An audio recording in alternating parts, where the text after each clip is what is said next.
from the dressing room underneath the corridor. You will hear the reaction in just a moment. Here comes Pet Rajli, who last appeared at this Madison Square Garden court May 21st of last season.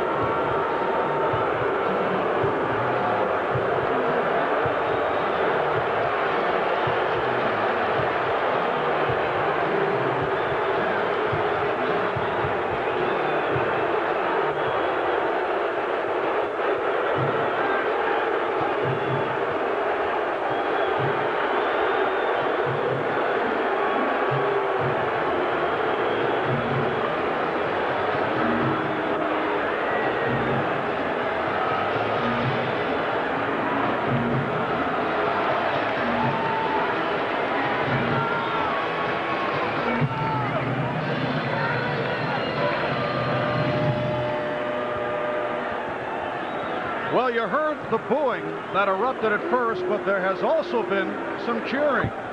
Marv, I was thinking when he came out, it would be nice and smart if he came out with a smile. That was unexpected, quite frankly. I admire him for doing that, and he succeeded in winning a lot of the cheers that we just heard. Well, now here comes the chant from the crowd here at Madison Square Garden. I'm certain we'll hear some of this right throughout, but I felt, John, that some of this would be diffused because the Knicks have been successful under Don Nelson. Yes, Marv, but